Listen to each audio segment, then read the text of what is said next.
сизге көрсөтүп берет, айтып берет. Идеологиясы укмуш киши экен, таанышканга чейин билген эмесмин. Ошол себептен силерге дагы бир жолу силер менен бөлүшкүм келди. Ушул Жумадыл байкем.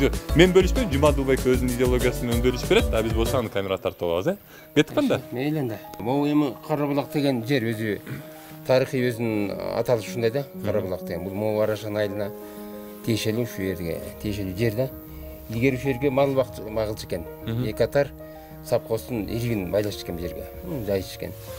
Анан кийин ушуну мага сатышты, мен сатып алдым. Вот, бул жерде 2 гектар, анан да 1 гектар ишке. Анан ошонун бак эле тиге бердим, 2003-жылы алгам. Бак эле тиге бердим. Мен эми өзүм тоодон түшкөн адамдар эмне билет эми башка? Малдан башка.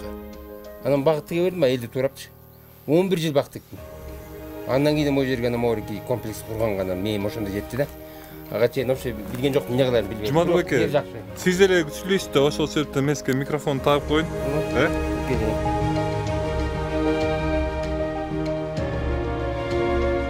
Анан о эми туризм секторуна тиешелүү да. Туризм тармагы боюнча бул. Тоода Кыргызстан деген 90% тоо. 10% түзөң. Анан көпчүлүк жерибиз тоо болсо, анан жашообуздун баары тоодо өткөн да, ата бабабыздын баары тең тоодо, тоо менен жашап келген да, тоо. Көнүп, кошуп, көчүп, конуп, сууну кечип, белден белди ашып, ушинтип жашап келген да. Жашоо образы ушу тоого байланышкан да, кыргыздардыкы негизи. Анан баары эле тоолук адамдарбыз да, мен тоолук адаммын. Анан могу эки жерди алып алып эмне кылам деп, анан кийин бул туризм жагына келгенде берген шарт түзүш керек да туристтерге. Биз кыргыздар ойлойбуз да, мына тообуз бар, суубуз бар, өзөндөрүбүз болду, анан туристтерди келип эле ушу акча ташташ керек. Жок, андай эмес. Андай болбойт. Анан ошон үчүн могу экен коттедждерди курдум да. Анан коттедждердин ичин анан көргөзөм. Коттедждин ичи да өзүнчө бир идея менен курулган. Негизи могу жер ушул жалпы бир концепция да. Анан мону карасаң, мына морги. Вот тетигини көрүп, тетин. Вот солнечный батарея. Ошону көргөзсүн.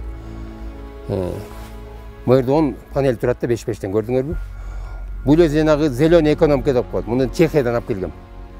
Чехиядан мага жанагы экспорттун банк Чехия мага кредит катары берген 3% менен. 60 000 еврого беришти мага ошону. Ошондо могу немелер эле, батареялар эле? Жок, артында дагы эмеси бар, тиги ошонун баарын көргүз. Ошондо стройка өзү канчанчы жылы башталды эле? Муну 13-жылы баштадым. Бир ресепшн, Биринчи эмнеден баштадыңыз эле? Ой, эми тетик коттеджди куруп баштадым деди. Анан тетиги очный сооружениени курдум. Очный сооружениени курдум, ошондон баштадым. Очный сооружениени койдум сразу эле параллельно. Биринчи очередь ошону. Мына, моуну көрдүңөрбү? Мына ушул күндөн жылы суу могу 3 көрдүң 2 тонналыктан 6 тонна турат. Ушул ысып турат. Ысып. Постоянно. Постоянно. Күнү түнү. Кышы жайы. Мына канчанчы койдум мен 15-жылы койдум го дейм, 16-жылы койдум. 4 жыл болду. Башым оорубайт. 2 тонн, 6 тоннадан?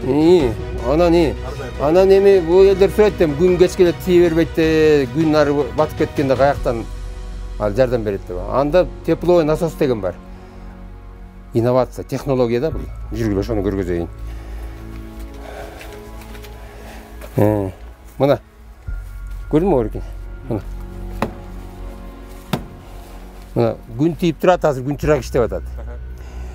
Күн ары жашыргандан кийин, тигинин өзүнүн запасы бар да. Запас тапкан. Ал бир түн жарымына чейин иштейт, мисалы. Түн жарымына чейин иштейт. А түн жарымынан кийин бул жардам берет. Бирине бири жөлөк болуп, автономный. Бул эмне кылып аткан, айтып бериңиз. Бул деген тепловой насос деп коет. Муну эми кыргыздын түшүнө кире элек. Бир топ эми баягы муну инженерлер анан жанагы передовой компаниялар түшүнбөсө, жалпы кыргыздар муну тепловой насос десең эми түшүнбөйт. Жанагы мында кыргызча айткан үйдө холодильник бар го? Үйдө эле холодильник. Ошонун түбүндө компрессор бар. Ошол куштай ызыйт да. Ысып, анан кийин муздак жаратат.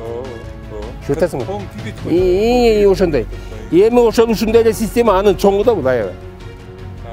Мына муздак абадан алып туруп анан тиги ысыйт. Ысыган ошонун теплосун тияка берет. Бул технология, инновация. Биз калып калбадык көп нерседен. Канча турат дедиңиздер бул жолдо? Бул 60 000 евро. Баары. Мына моунун баары. Эми бул 750 квадратты жылытып турат күнү түнү бирдей. Бул жылытып да турабы? Эми полду жылытат да тиги. Тепловой пол. Мына могу эки корпустун ичинде баары 400 квадраттан ашык. Жеке эле ысык суу бербейт экен ишууда. Ысык суу отдельно, ысык суу кухняга ысык суу берет, круглый год, круглый сутку. Еще атап. 50-60 градус жанагы ишак жууганга. Андан тышкары отопление, теплый пол. Айтып атпайм, 750 квадраттан ашык помещениени круглый год жылытып турат. Бир температура кармап турат, 20 градуста. От жак, анан тур көмүрдөн ыргытып кой, отундан тамыз, анан тиги солярканы кош, ас алып кел деген жок. Бүт башың оорубайт. Тем более бул жерде. Бул мына жашоо кереметтен үчүн комфорт. Эми ушуну биз уялбай алыш керек дейт, Европадан алалы да. Алардан калган мал чарыбызды бага берели, калпагыбызды кийели, казыбызды жейли, кымызыбызды ичели, айраныбызды ичели, атыбызды минели. Керемет жашоону жашайлы тоого. Анан алалы да мону эми ушу. Эми билесиң да, эми кыргыздар бакчылар эми канча жылдан бери отун суу жагып, божуйда канчалык кыйналып келишкен. Анан ушу эми тоонун башына ушундай мынакы Морики Европанын эмелерин алып келип, анан коюп атам. Синергия. Кыргыздар өзүнүн улуттук баалыктарын унутпай, анан Европанын жакшы зыяны тийбеген нерселердин пайдаларын алып келип турган берген, анан синергия кылып, анан куюштуруп, анан кийин жашаса ким кой деп атат биз. Мына ошол. Анан мындан тышкары эми айтат да, эми 3-4 күн жаан жаап калышы мүмкүн да. Такыр күн ачылбай. Анда бул жерде электрический дагы эми бар. Электрический тендер бар. Ал подключать этилет. Эми ал редко да. Редко. Мына күн кетке жылытат. Түн ортосуна чейин жетет, анан түн ортосунан эртеменге чейин боору жылытып турат. Анан эртемен кайра күн чыгат ушундай да. Эми Кудай Тааланын берген энергиясын пайдаланып, муну зеленый экономика дейт. Мындай проектлерди Европада, цивилизацион өлкөлөрдө ушундай проектлерди бизнесмендер коюп ишке ашырса, өкмөт аны бетинен өбөт экен. Мындайча, кыргызча айтканда, жардам берет. Жардам берет, субсидия берип, жардам берет, ушуну көргөзүп, бай могулар ушундай эмени орги бул жанагы тиги эме деп коет, саң көр. Энергия. Унутуп калбадымбы? Жүрөм, бас. Биз тиги жанагы Автономный энергия. Эми ушундай жанагы унутуп атам атына таң көр. Баскылам тияка. Качан өстүрүп аткандар балыктарды? Ой, балыкты биз муну просто сатмай бул. Это дистрибуция. Биз алып келип салабыз, сатып келип, анан сатмай. Мындай выращивать деген андай жок. Каяктан текчеден баштабайлыбы? Иә. Жактан айтып бербейт. Жок, азыр эми бул жакты ачып коелу да. Муну ачып кой. Мынакей. Так. Камера Эми биз очное сооружение деген нерсе бар да.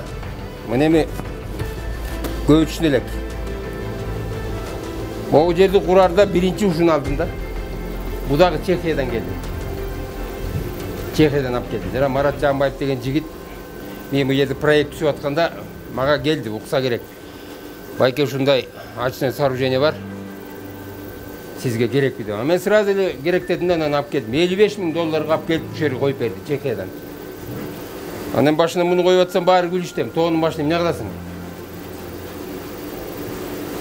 Очное сооружение куруп деп ушунча акча коротуп, эмне кыласың деп атат да. Анан баары көнүп калганбыз да бул жагыначы. Муну эми ба традиционный кандай? Септик деген эме бар, экскаватордон касат, бетонду куят. Же болбосо мындай кальцилер салат, анан болду, анан кийин ошол жакканын баары боксактын баары ошол жака кире берет. Ошентип эле келе атпайдымы? Көлдүн тегерегинин баары ушундай. Бүгүн алыйча ушундай болуп атат. Анан биз отуруп минтип отурсак, анан биз экология деген маселе бар. Жана гигиена деген маселе бар. Жаратылышты сактоо деген маселе бар. Тазалык деген маселе бар да. Аны менен биз жашабай атпайбыз. Бул чаңгы маданиятты биз мындай дагы аны түшүнө элекпиз да. Анан мен биринчи ушу принципиально койдум да муну. Ошентип башында ушуну түшүнбөй шыдыңдашып мени. Ошентип эле септик кылып эле анан кийин санап сагатам чайпай берсең эле анан койдурат. Зачем ушу тоонун башына коесуң деп, ушуна логика ушундай да. Анан мен $55.000. Эми бул эми андан көрө муну шаарга бир тиги тойкана куруп койсо болот дегендей айтып атышат эми, кафе куруп алсаң болот. Же болбосо бир мойкана куруп алсаң болот деген сөз да. Анан тем более ошо тоонун башына ушундай коттедждер куруп эмне кыласың деген да сөздөр чыкты да. Момунча кеткен каражатты сен бир 2-3 тойкана курсаң уже сен бир жылда актамасың деп. А мен ошондой ойлогон кишилерге такыр түшүндүрө албайм да. Түшүнүп атасыңбы? Мен тойкана куруп акча табыш эмес. Менин маңызым, мен жашоо миссиям акча табышта эмес. Мен ушу тоо тармагында тоонун башына туристикалык ушу сегментке кантип ушул элге жакшы жашоону курса болот деген менин талабым ушу да. Это мое принципиальное отношение да. Принципиалдык менин мамилем.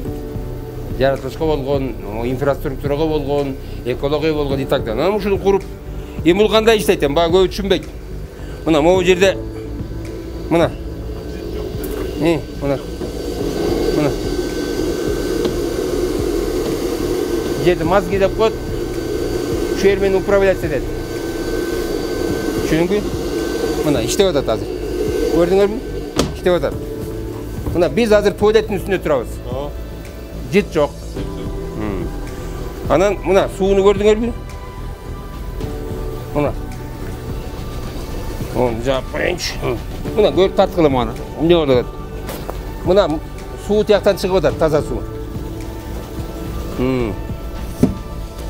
Эми мунун функциясы кандай? Бул жана келген фекалды, туалеттерден келген кир сууларды экиге бөлөт. Сууга, таза сууга. Анан кийин берки катуу заттарга. Катуу заттар монда майда эме болгон ылдый жагына түшөт. Муну 2-3 жылда бир жанагы эме менен чыгарып турабыз. Ал өзү аябай табылгыс, аябай баалуу удобрение болуп эсептелет. А суусу бул бесценный. Безотходный экен. Безотходный. А суусу 96% тазаланып чыгат. Анын алдында турган жерге 4 бети кийип койгонбуз эми ал. Жер өзү фильтр да. Жер өзү тазалайт да. Мына жанагы тоодон келип аткан, ак мөңгүдөн келип аткан суунун баары эмнелер гана түшпөйт аякачы. Чаң да түшөт, жанагы тетиги эме испытание жасап атпайбы, жанагы радиация эмне, ошонун баары келип мөңгү болуп түшө берип, анан кийин жер өзүн фильтр кылып анан бизге таза сууну берип атпайбы. Сиз ошондо мындай чагында жаратылыштын алган таза сууңузду кайра жаратылышка таза кылып өткөрүп Ошондой окуп атпайбы. Эми бул жаңы маданият, жаңы культура булчу. Бүт жанагы көлдүн тегерегиндеги жанагы райцентрлер, больница, клиникалар кантип ушуларды баарын ушундай нерсе коюш керек. Эми баары эле жанагындай септик казып эле анан кийин сасып атпай, чымын, курт, кумурска ушу менен экология бузулуп атпайбы. Онун көрүп турганыңызда биякта жакшы кайда турат, эч кандай жыт жок. Бул туалет. Тиер болсо көлмө, пруд деп коебуз, көл. Вот. Ал көлдө болсо балык. Балык кармашат элдер. Баягы сиздин бизнесмендигиңиз экен да, сиз ушул пруттунда жөн калтырбай дагы бир достопримечательность. Ооба, эми суу итаги агып атат да, булак көп, суу көп. Итаги агып атат. Анан мойреки эмен тосмону жасадым. Жазабандан берги балыкка үйрүп койдум. Элдер балык кармап жешти. Өздөрү кармайбы? Өздөрү кармап, мына жерге отуруп алып кармап, анан кийин ошол жерден союп тазалап берет элдер, анан жейт, куруп берет. Услуга да. Ошондой. Вот, мына тигине көрдүң, жерде парелдер жүрөт тигиде. Ооба, көрдүм.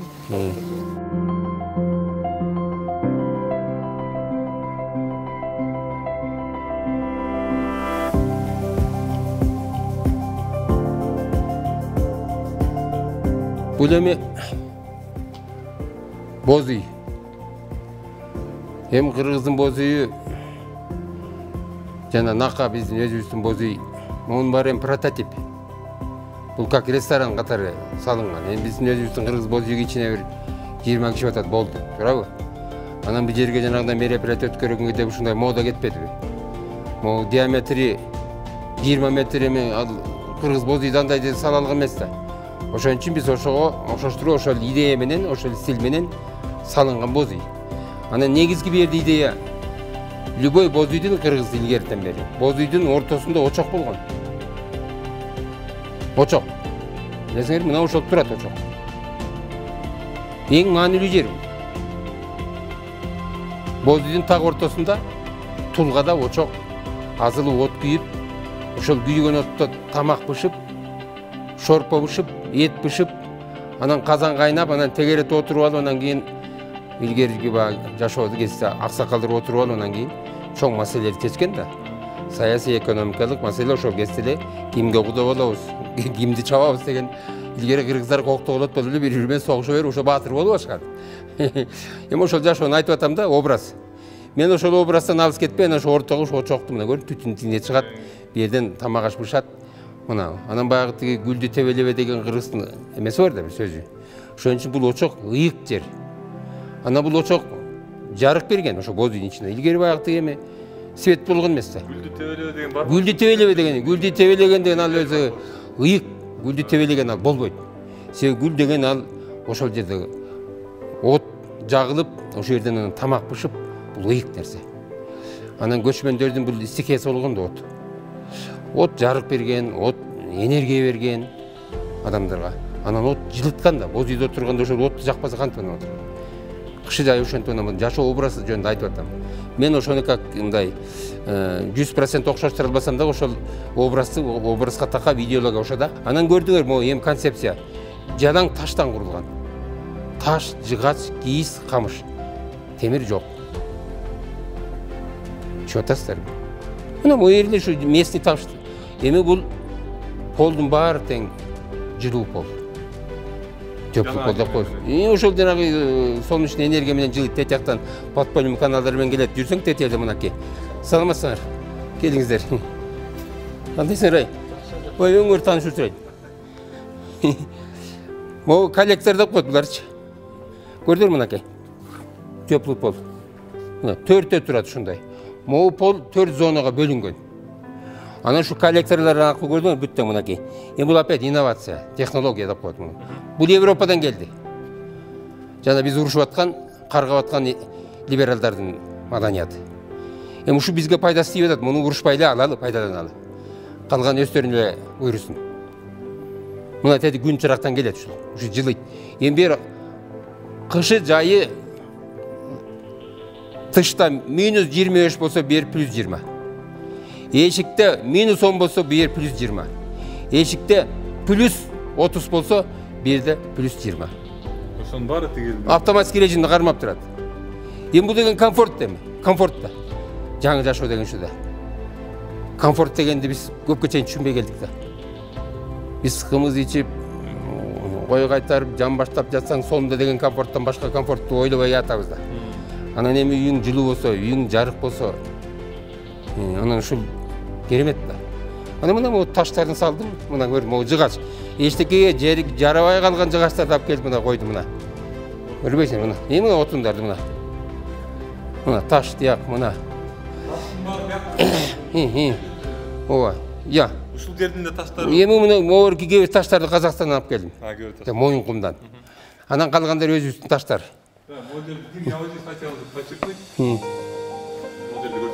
Бул пластиковый терезелер эмес. Бул деген жыгачтан жасалган терезелер. Бирок ошондо деле ортосунда жана терезенин бөлгөн нерсеси бул жаңы инновация. Инновация могу. Могу стеклопакет бул либералдардыкы. Калган баары өзүбүздүкү. Могуну карабайсың мына. Могу өзүбүздүкү, могу өзүбүздүкү. Могу өзүбүздүкү. Эми бул эмне деген сөз? Кыргыз жүдөп эле жүрө бербей, эски тас кейпестен алдыга жылып өнүгүү деген сөз. Развитие. Чөтасыңар. Жанагындай свобода мышления, свобода действия деген. Кыргыздар ошол. Биз эми өзүбүз негизи кыргыздай калк санда да бул дүйнө жүзүндөчү. Ошон үчүн биз глобализациядан калбай астыга жылышыбыз керек. Элден калып калбай. Бирок өзүбүздү унутпай. Өзүбүздүн урухубузду, өзүбүздүн духубузду, өзүбүздүн жанагы тарыхый тиги маданиятыбызды унутуп калбай, элден калбай өнүшүбүз керек.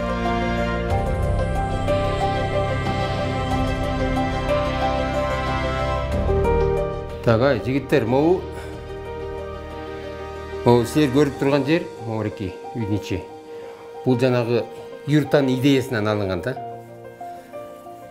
Эми мындай орусча айтканда модерн юрта деп койсо болот. комфорттоштуруп жасалган. Себеби боз үйдүн ичи билесиңер, каягына туалет коесуң, каягына душ коесуң, аны деле жасап жүрүшөт. Бирок мен башка форматта чечтим да мунучу. Мына карасаңар могу жерде. Единственный план эле квадратный да. Боз үй мындай круглый, тегерек. 5 метр, 6 метрге. Бул туурасы 5 метр, uzun 7 метр. Мына бияк болсо санузел. Мына келип көрсөңөр болот. Можете снять, да. Санузел мынакей. Комфорт. Мына. Санузел. Душу менен, мына унитаз, раковина. Мына бу жерде свети менен бар бүт мынакей. Мына вентиляциясы менен бу жерде мынакей илинген. Бу жерде мына теплый пол. Полдун бар жылуу, мынакей полотенцасы. Мынакей. Мына жаңы кыргыздарга бул жасалган да. Комфорт деп коет. Анан жүрүңүздөр. Тияк болсо ба мини кухня деп коебуз, гардероб. Мына. Бу жерге чамадан эми оокаттарын коет. Мына жер мини кухня, мына суусу бар. Мына ысык мустак суусу бар. Мынакей бүт бу жерден киши жашаса болот да. Мына бу жерге жылытып алгычы бар. Не деп койчу эле муну? Микроволновка. Бул холодильник, муздаткыч. Мына чайниги бар. Чай ичип, тамагын жылытып жеп, устукандарын жылытып жеп, бүт инструменттер баары бар. Мына телефон. Мына карадыңар. Телефону менен. Ана мынакей дополнительный койка. Бала кырасы менен келип жатса болот. Бу жерге раскладка коюп бересиз. Пол жылуу. Эми эң негизги бу жерде идея эмнеден алынган? Жана айтпадым, боз үйдөн. Мына түндүктү көрдүңөр, түндүк. Түндүк. Мына түндүк. Түндүк бар. Эми круглый эмес, тегерек мындай квадратный кылып алдым. Формасы башка болду да. Бирок содержание, суть ошо боз үйдүк болуп атат да, туурабы? Анан кийин мынакей уукту көрдүңөрбү, уук мынакей.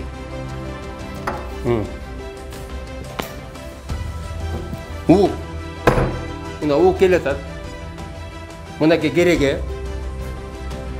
Кереге. Мына кереге. Чий. Кийиз. Чачык. Окшогон бүт баары керектүү мына чачыктын баары. Ба улуттук орнаменттин баары бар, элементтин баары. Анан форточка жасап койдум. Эми боз үйдүн форточкасы астында да, ач дейт, чийди көтөр дейт, кийизди көтөр дейт, бүт биягдан айдап биягдан чыгып кетет. Эми ада бересинче керемет да. Бирок бул мына комфорт. Бу жерде форточка бар, тиеде форточка бар эки жагында. Көрдүңөрбү? Эми муну ким койду дейт, кимге жакпайт? Баарына жагат. Мына жаңы жашоо деген шу да. Эски неме менен? Мына эмне, мына бизде мына түшүнүңөр, мына бүт элементтер бар. Анан эң негизги мынакей. Анан свод, байкасаңарбы, потолок, свод. Боз үйдүн үстүндө свод. Бүт боз үйдүн элементтерин берге сактадым. Свод жакшырттым десем болот. Бул жаңы жашоо, бул жаңы кишилерге, современный адамдарга, жаңы кыргыздарга ылайыкташтырылган да. Эми биз ушу канчасын жүрө беребиз. Биз деген өнүгүш болуш керек, өнүгүп астыга жылыш керек да. Анан бирок жанага кайра айтам, өзүбүздүн рухубузду, духубузду унутпашыбыз керек. Кыргыз экенибизди, тилибизди, динибизди унутпашыбыз керек. Ана мына, эми мына могу карасаңар, могуки ылай. Ичинин баары ылай. Жаңы силикатный. Зачем? Кирпич, силикат, анан тиги панель, анан тиги деген бетон эмес. А сырты таш. Ортосунда жанагы базальт бар. 10 сантиметр. Түшүңөр, мына монун баары ылай. Ылай, анан актап. Эми базальт ортосунда эми жылуулукту эми көргөзүш керек да. Жылуулугу мал жашынып калды. Экологичный ал таштан жасалат ал. Европадан алынган. Жок, элдики эле местныйлер жасайт. Технология европейский бар да. Ана мына эми мына витраж. Мына витражда карагыла. Панорамный эффект, бүт тетияктын баары көрүнүп турат. Мына тетик жайлоонун баары көрүнүп турат, жаратылыштын баары. Андан тышкары мына телевизор. Мына телевизор. Эми телевизорду ким жактырбайт? Баарына жагып атпайт. Бул ошо тетияктан келген. Муну уялбай эле пайдаланалы. Могу интернет баарыбызга жагып атпайбы? Интернет. Азыр глобализация. Интернеттин пайдаланалы, рахмат ошолорго жаза берген. Башкасын албайлы. Керектүүсүн алалы. Жаман жагын албайлы. Тандоону билели биз. Кыргыз экенин унутпайлы. Мына анан кресло, эми карасаңар, могу жыгачты караңар, жыгачты. Могу жыгачты карасаңар, могу жыгачты.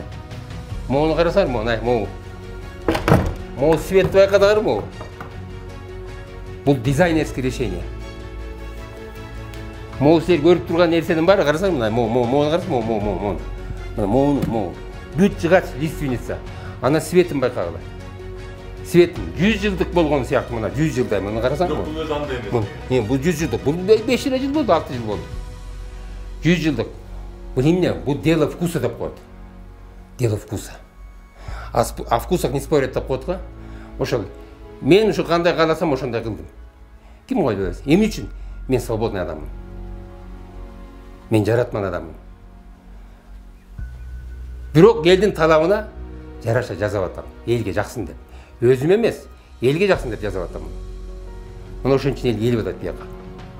Мына эми төшөктө арагыла. Культураны кошуп. Эми ошолдо жанагы бүт өзүбүздүн улуттук баалуулуктарыбызды, тарыхыбызды, маданиятыбызды, анан тиги жанагы бизге зыяны тийбеген либералдардын маданиятын экөөнү алып туруп, анан мында гармония кылып атам да, мына юрулуштуруп, ылайык кылып юрулуштуруп, анан кийин анан продукт жасап атам. Аны ким ойлоп атат? Жаман жазсаң эл албайт, келбейт, жатпайт, ичпейт. Сатып албайт сенин товарыңды. Түшүңүздөрбү?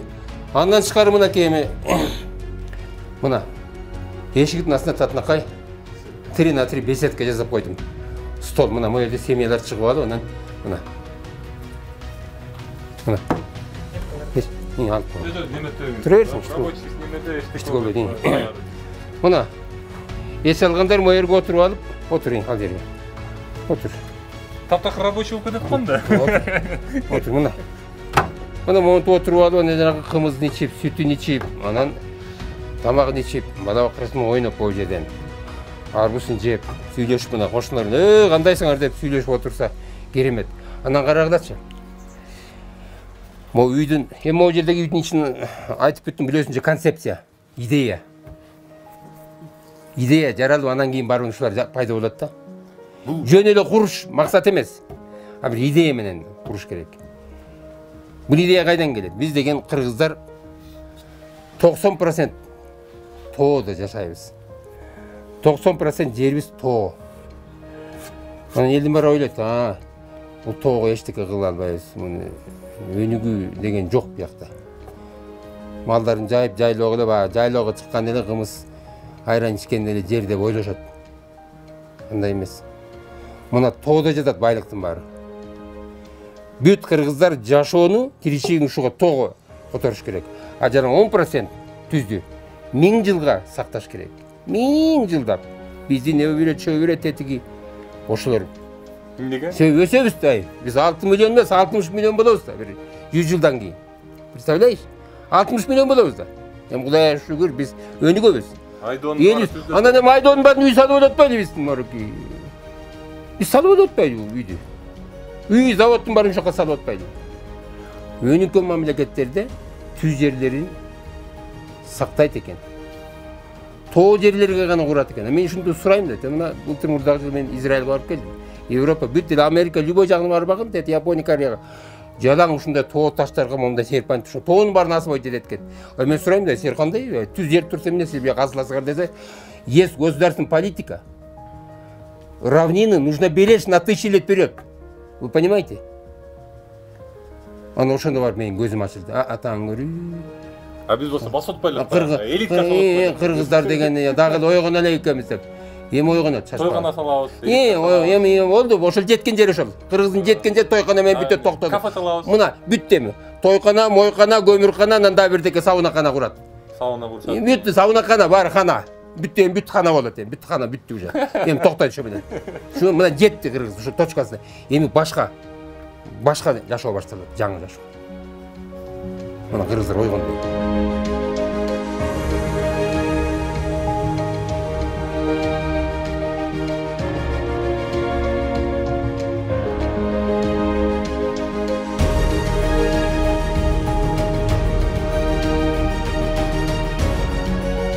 бир нерсени карагыла. Могу коттедждин баарычы мындай склонго курулган да.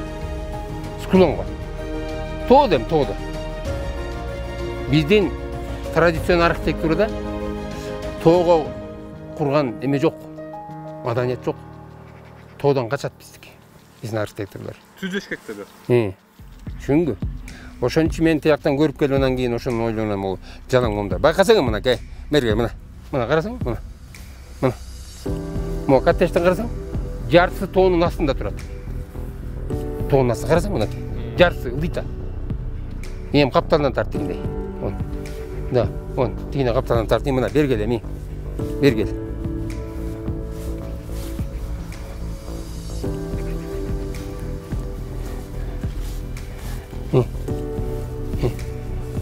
Мына, көрүн жерде турат, биян кара. То есть жерге киргизип, терраса алып киргизип, анан кийин анан отургуздум. Могу коттедждерди. Түшүп атасың. То есть бул жанагы ысырапкорчулук деген сөз. Биз тоо жергесин кантип ушул инфраструктураны курабыз? Мына ушул жөнөкөй примерно. Эми бул эле здание, бул жөн эле мен мындай эле кичинекей нерсе болот. А мындай чоң шаарларды куруш керек да. Жолдорун салыш керек, бүт инфраструктура баягы, жол, суу, канализация, бүт анан парк, стоянка тигүү деген. Демек кылса болот. Эми болот дейм. Эми сказка болот да, сказка. Жомок болот. Жомок кылса болот. Канализациялар жөнүндө айтып кетсеңиз. Анан кийин мынакай, ар бир коттедж канализация мынакай. Көп түшүнбөйт мунучу. Мына жөн эле мындай эле. Мына бул канализация. Ар бир коттедж. Мына бул водопровод. Бергелем тетигине.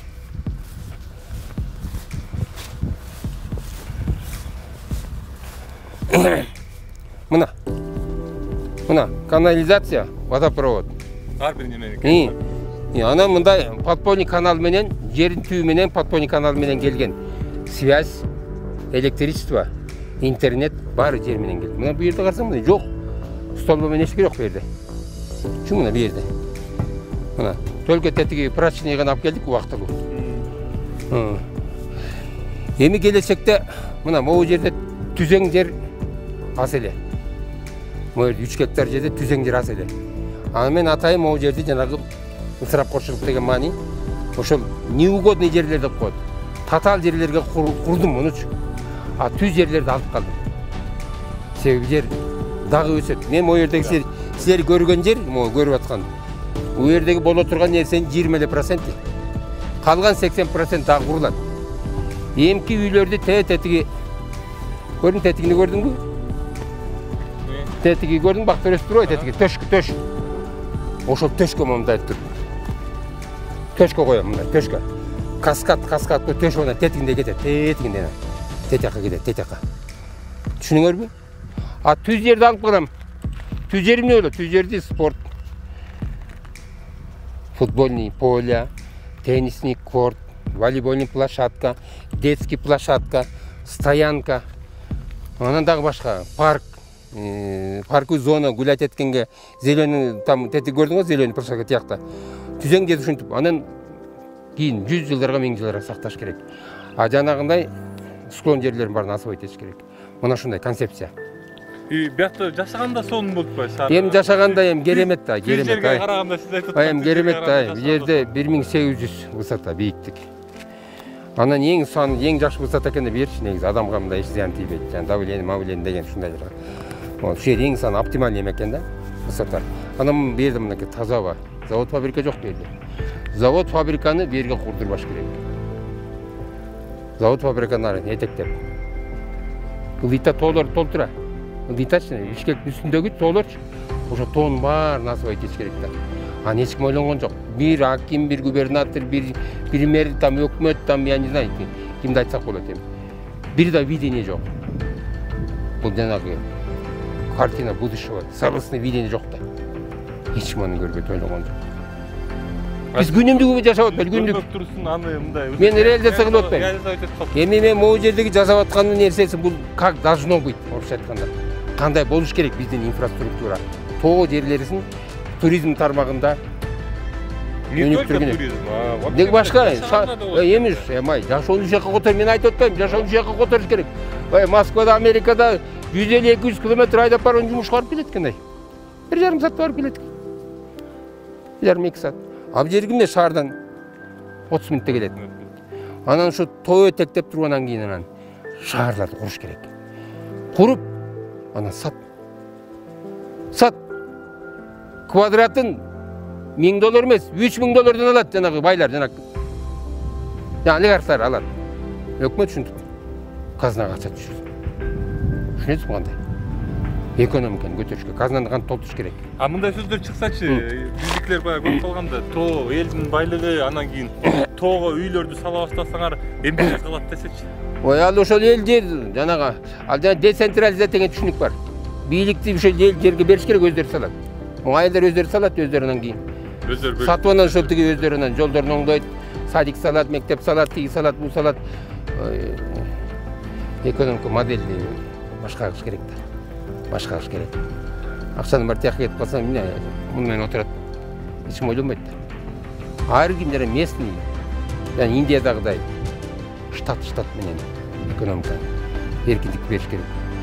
Ошолордун өздөрүнөн кийин, ар ким регион өздөрүнөн эмне деген кайерден акчасы болот өздөрү билет. Экологияны эсепке алат, бүт эсепке алат. Ошентип өнүгүш керек да. Анда жөнү кармап жата берсең, эл жатат. 20-2 кой анан 1 жылкы менен. Вечный нищета.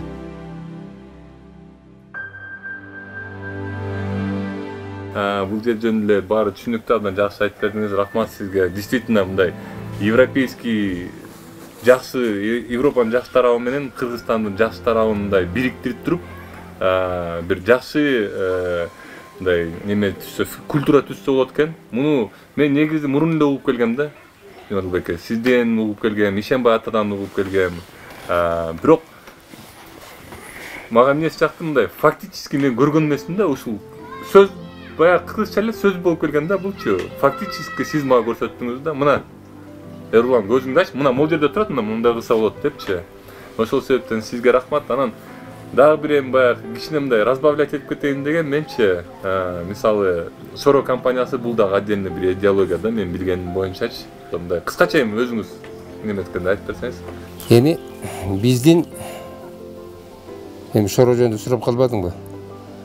Табалбай экен экөөбүздүн баардык жасап аткан жумушубуз бул идеологиянын негизинде да. Причем улуттук идеология менен байланышкан да. Биз эмне үчүн Шорону жасап калдык? Максым деген ичимдик убагында кор болгон. 85-жылдар эле башынан эле көп Советский Союзда Союз эмесинде жашап келбедикпи? Биздин Максым кор болуп, Максым эмес, тилибиз кор болуп, динибиз кор болуп, мынын бүт дүкөндө сатылган ичимдиктин баары татынакай болуп дүкөндө сатылат, достойный жерде турат. Дасторконго койсоң, бүт дасторконго коет. Пиваны, квасты, кока-коланы, пепсини, фантаны, там лимонадты, ак сууну, эми бүт баардык напитоктун баары турат. Достойный орунда. А биздин Максым кор болуп тиякта. Көрүнбөйт, жок ал. Жок көз эч ким эстебейт. Ичкен киши ичет. А көчөдө болсо, жалаң эле ыпылас жерде сатылат. Жана Ош базарынын тегерегинде, туалет жерде, ушундай ыпылас жерде, мусор турган жерде, аны да милициялар кубалап, тээп, жашыны менен тиякта бисинен кыз келиндер, келин-кесектер, апалар жашынып, бирөөгө күнөө кылып койгонсу, өзүбүздүн өлкөдө жүрүп, күнөөлүү болгонсу, ошол Максымдан анан ыпылас жерден сатып отурган көрүп табылды көз. Ушундай намысыбызга тийди да. Ушундай намыска тийди. Ушундан башталды. Ушундан баштаган намыстык иш. Анан табылды айтты, ушул Максымды чыгарбасак болбойт да. Биз Максымды күндү ичебиз да. Биздин үйдө Максым, мына биз бала болуп эсибизге туткандан баштап, биздин үйдө Максым болбой калган күн болгон эмес.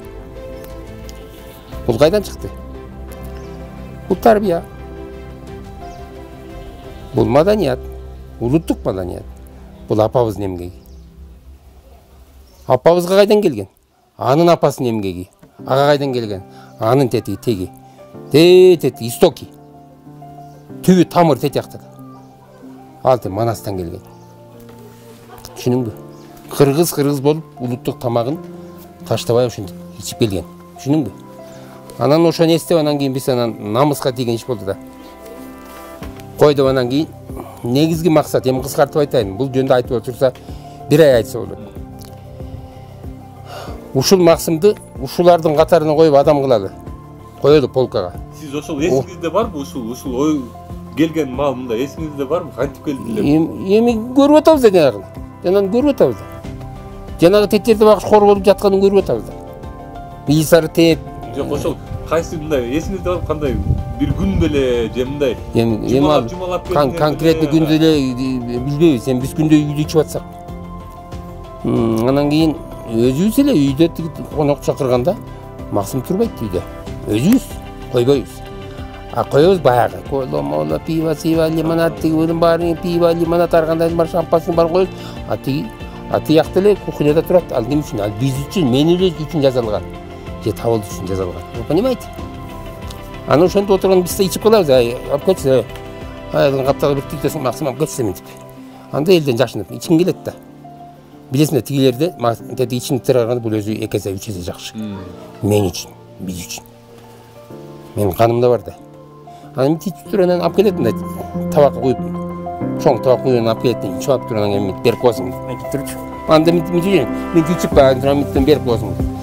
Анан тиги жанында отурган коноктор айтат да, эмне иштиң дейт да. Эмне иштиң дейт. Максым эле деп коем, максым эле үйдөгү жарма. Биз ичсек болобу дейт да. Ичесиңби? Ичпейли, ичип көрбөйлү. Алып кетсиңби, ичем деп атат. Анан беребиз. Ичет, бүт анан могу жердеги столдорду ичпей калат. Ошентип анан биздин үйдөн атайын келип максым ичпей маданияты чыккан достор, биздин жакын билген достор. Ушундай. Ушинтип отургандан кийин бул өзү мындай ширеңкеден башталган от болуп, жалын болуп жүрүп отурдум, образ айтканда.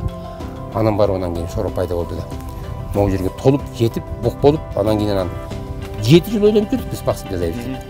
85-жылы келген идея. Биз даяр болуп, бышкылчак 7 жыл өтүп кетти. Анан 92-жылы рыночный эме болуп, эгемендикти алгандан кийин анан биз отура баштадык да. Муну айтып отурса жылдар өтөт. Ошондо Шоро, максым деген суусундуктарды силер ушул бизге айтып бергенде эле, азыркы могу жерде айтып бергенде эле ошол эле европейский бөтөлкөлөрдү алып, мындайча айтканда туурабы? Ичине биздин национальный суусундугубузду, биздин өзүбүздүн суусундугубузду куюп атасыздар. Туурабы? Бул деле баягы эки неменин кошулушу болуп атат да. Эми ошодо. Эки культура. Ошодо мына биз эми башында чанач менен ичкенбиз да. Чанач, анан тигиндай чоң табактар менен, анан гердендер менен жагаш табактар менен ичкенбиз да. Анан эми бүгүн деген 21-кылым да. Глобализация жүрүп атат. Элдин баарына жетиш үчүн анан мен табак менен таратып качан бүтөм? Ошон үчүн жанагы масштабирование деп коет, бул бизнестин тили менен айтканда масштабирование. То есть бүт элге таркатыш керек задача. А жанагы биринчи көчөгө жанагы эме менен чыкканбыз, көчөдөн сатмай, бочкадан сатмай. Анан ал эми бочкадагы эчтеги жүргөн кишилер ичет да. Эчтеги жүргөн суусагы стакан менен. Анан үйүнөн ичсин да. Машинеге салып алып ичсин, анан жана бөтөлкөгө куйдуган. Эми мунун баары жанагы опять жана биз либералдардын немесин пайдаландык да, технология. Анын үчүн ошо либералдан ошол чимдикти куя турган линиялдын завод. Аны ким бизде кыргыз ким жасап берет аны? Казагың да жасай албайт аны, өзбегиң жасай албайт, орусуң тем более жасай албайт аны. Орустун жасагандарын көрдүк да. Аны 2 жылдан кийин иштен чыгып калат.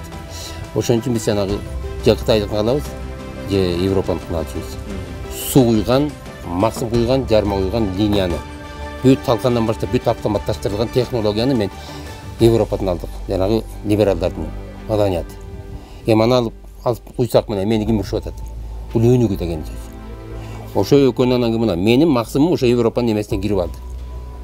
Билип атат. Түшүп атасызбы?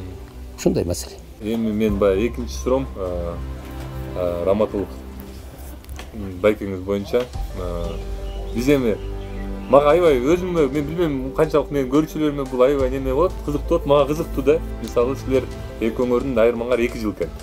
Ооба. Экөөңөрдүн баягы отношениялар кандай эле? Бул өзү жакшы суроо. Көбү ушуну билишпейт да. Биз бала кезден тарбия, ата эненин тарбиясын көргөн балдарбыз. Экөөбүз бир тууганбыз. Экөөбүз бири-бирибиз менен бирибиз мындай эгистей деп койсок болот. Улууну көрүп ийнөсөт, ийниси бардын ырысы бар деген лакап бар. Биз ушул философия менен жүргөн адамдарбыз. Түшүндүңбү? Анын айтканы мен үчүн закон. Биздин жумуш бөлүнгөн. Кички кезден баштайбыз. Ал сабак окуйт, мектеп сабак жакшы окуйт, отлично. Мен тиги мал чарба үйдөгү. Боксак, мал чарба, мал бакмай, чөп салмай, суу чыгармай, чөп чапмай, коро тазаламай. Ал мага жагат, тигиге өзүнүкү жагат. Ал мен сабагымды окуйт, анын жумушун мен жасайм. Ушундай болуп чоңойгонбуз. Ошол тарбия менен, ушул маданият менен биз шорону түздүк. Экөөбүз бири-бирибизди жарты сөздөн түшүнчүбүз. Анын айтканы мен үчүн закон. Менин жасаганым ал ыраазы. Ал баалайт. Жок, урушкан эмес. Урушкан. Жок. Чоң компанияда. Жок. Акча да урушкан жок. Эми иштер көп болгон. Эми ал урушат деген эмне? Ал тиги жанагы дүйнө талашып урушкан андай бисе болгон эмес. Ал тамак ичип атканда мен туруп турчумун кички кезде. Анын кийгенин, ашкан кийин мен кийчүмүн. Студент болуп мен институт бүткүнчө табылдым гана артканын кийип келдим.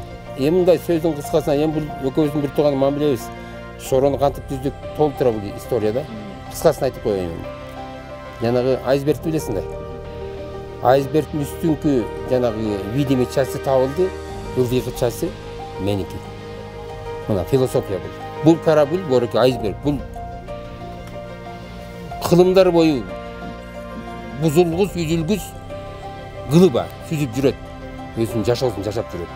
Муну айсберг деп элдер тааныйт, дүйнө жүзү. Биз айсберг ошол биздин продукт. Биз ошондой. Кыскачасы философия ушундай да. Аны эми мындай тиги дальше эмне тереңине кирсек сөз көп.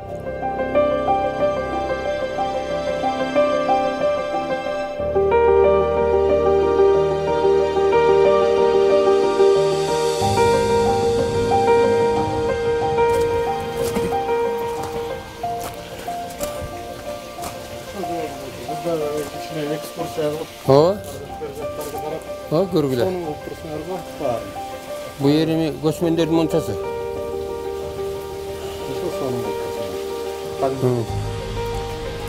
Питачан уже бияктабызды. Мына питачан, могу туз, кочкордун тузу. Кочкордун тузу бул.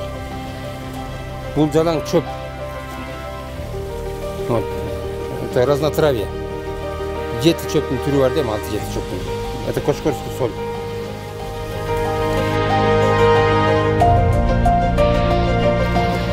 Жумат эке, сиз менен таанышканыма абдан кубанычтамын. Ушундай сиздей болгон сөз менен эмес, а фактически идеологиясын көрсөтүп алган адамдар Кыргызстанда бар экенин да кубанып жаткан алдамын. Сизге чоң рахмат, ушунун баарын айтып бергениңизге, бөлүшүп атканыңызга ушундай нерселер мененчи. Анткени кээ бар да, баягы бизнес меникиле болсо экен дегендер да бар да. Меникиле болсо экен, ушул мендей кылып эч ким ушундай нерсе кылбаса экен дегендер да бар да. Сиз ошону да кылбай, сиз ачык айкын айтып берип атасыз, көрсөтүп берип атасыз. Муну кылбай, кылса да болот деп көрсөтүп берип атасыз да. Ошонго сизге чоң рахмат. Рахмат. Силерге да чоң рахмат. Ушундай келип, ушуларды билип, кызыгып, анан элге жеткиресиңер. Силер дегендей насителсиңер да, насител. Ушундай нерселерди таңазалап айтып жүрсөң, ошондон таркай берет элдер. Рахмат сизге. Мени жакшы барыңыздар.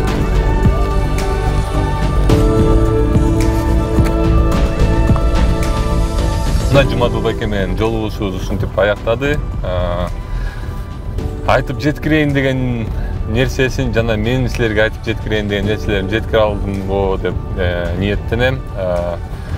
Для тех, кто задается вопросом, куда пропал не сахар, я еще раз повторяю, что мы в связи с пандемией, в связи с этой ситуацией, мы просто не можем заниматься съемками, и мы решили заниматься волонтерством, то есть помогать людям, и поэтому В скором времени увидимся. Как только весь этот кошмар, весь этот ужас закончится, проект «Не сахар» снова выйдет в эфире.